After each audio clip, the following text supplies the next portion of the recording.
एकादशी की रात्रि में श्री हरि के समीप जागरण का महात्म। सब धर्मों के ज्ञाता, वेद और शास्त्रों के अर्थ ज्ञान में पारंगत, सबके हृदय में रमण करने वाले, श्री विष्णु के तत्व को जानने वाले तथा भगवत परायण प्रहलाद जी जब सुखपूर्वक बैठे हुए थे, उस समय उनके समीप स्वधर्म का पालन करने वाले महर्षि कुछ पूछने के लिए आए। महर्षियों ने कहा, प्रहलाद जी, आप कोई ऐसा साधन बताइए जिससे ध्यान, ज्ञान और इंद्रिय निग्रह के बिना ही अनायास भगवान विष्णु का परम पद प्राप्त हो जाता है। उनके ऐसा कहने पर संपूर्ण लोगों के हित के लिए उद्यत रहने वाले विष्णु भक्त महाभाग प्रहलाद जी ने संक्षेप में इस प्रकार कहा कि महर्षियों, जो 18 पुराणों का सार से भी सारतर तत्व है, जिसे कार्तिकेय जी के पूछने पर भगवान शंकर ने उन्हें बताया था, उसका वर्णन करता हूँ, सुनिए।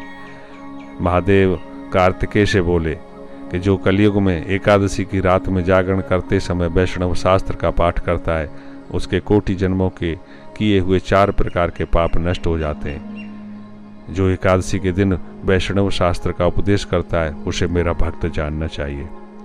जिसे एकादशी के जागरण में निद्रा नहीं आती तथा उत्साहपूर्वक नाचता और गाता है, वह मेरा विशेष भक्त है। मैं उसे उत्तम ज्ञान देता हूँ और भगवान विष्णु मोक्ष प्रदान करते हैं। अतः मेरे भक्त को विशेष रूप से जागरण करना चाहिए। जो भगवान विष्णु से बैर करते हैं, उन्हें पाखंडी जानना चाहिए। जो एकादशी को जागरण करते और गाते हैं, उन्हें आधे निमेष में अग्निष्टोम तथा अतिरात्र यज्ञ के समान फल प्राप्त होता है।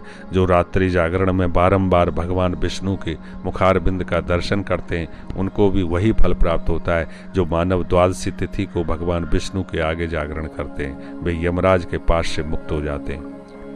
जो द्वादशी को जागरण करते समय गीता शास्त्र से मनोविनोद करते हैं, वे भी यमराज के बंधन से मुक्त हो जाते हैं। जो प्राण त्याग हो जाने पर भी द्वादशी का जागरण नहीं छोड़ते, वे धन्य और पुण्यात्मा हैं। जिनके वंश के लोग एकादशी की रात में जागरण करते हैं, वे ही धन्य हैं। जिन्होंने एकादशी को जागरण किया है, उन्होंने यज्ञ, दान, गया श्राद्ध और नित्य प्रयाग स्नान कर लिया। उन्हें सन्यासियों का पुण्य भी मिल गया और उनके द्वारा इष्टापूर्ति कर्मों का भी भली भांति पालन हो गया।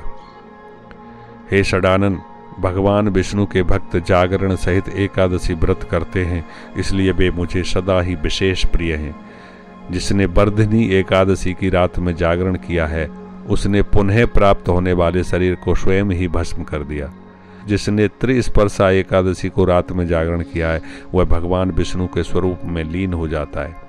जिसने हरिबोधनी एकादशी की रात में जागरण किया है, उसके स्थूल सूक्ष्म सभी पाप नष्ट हो जाते हैं। जो द्वादशी की रात में जागरण तथा ताल स्वर के साथ संगीत का आयोजन करता है, उसे महान पुण्य की प्राप्ति होती है।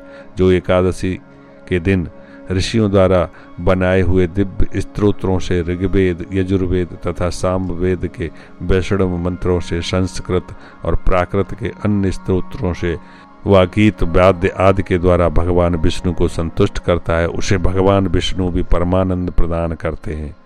यह पुनः पठते रात्रौ गाताम नाम सहस्त्रशकम द्वादश्याम पुरतो विष्णुर्वैष्णवानां समापतः स गच्छेत परम स्थान यत्र नारायणः स्वयं। जो एकादशी की रात में भगवान विष्णु के आगे वैष्णव भक्तों के समीप गीता और विष्णु सहस्त्र नाम का पाठ करता है, वह उस परम धाम में जाता है जहाँ साक्षात भगवान नारायण विराजमान है।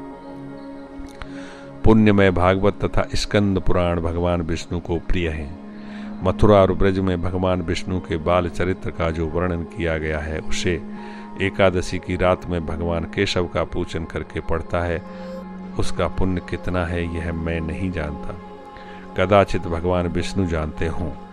बेटा, भगवान के समीप गीत, नृत्य तथा स्तोत्र पाठ आदि से जो फल होता है, वही कलयुग में श्री हरि के समीप जागरण करते समय विष्णु सहस्त्र नाम, गीता तथा श्रीमद् भागवत का पाठ करने से सहस्त्र गुना होकर के मिलता है। श्री हरि के समीप जागरण करते समय रात में दीपक जलाता है, उसका पुण्य 100 कल्पों में भी नष्ट नहीं होता। जो जागरण में मंजरी सहित तुलसी दल से भक्ति पूर्वक श्री हरि का पूजन करता है, उसका पुनः संसार में जन्म नहीं होता। स्नान, चंदन, लेप, धूप, दीप, नैवेद्य और तांबूल, यह सब जागरण काल में भगवान को समर्पित किया जाए तो उससे अक्षय पुण्य होता है। कार्तिकेय, जो भक्त मेरा ध्यान करना चाहता है वह एकादशी की रात्रि में श्री हरि के समीप भक्ति पूर्वक जागरण करे। एकादशी के दिन जो लोग जागरण करते हैं उनके शरीर में इंद्र आदि देवता आकर स्थित होते हैं। जो जागरण काल में महाभारत का पाठ करते हैं वे उस परम धाम में जाते हैं जहाँ सन्यासी महात्मा जाया करते हैं। जो उस समय श्री रामचंद्र का चरित्र दशकंठ बध पढ़ते हैं वे योग वेताओं की गति को प्राप्त करते हैं। जिन्होंने श्री हरि के समीप जागरण किया है उन्होंने चारों वेदों का स्वाध्याय, देवताओं का पूजन, यज्ञों का अनुष्ठान तथा सब तीर्थों में स्नान कर लिया।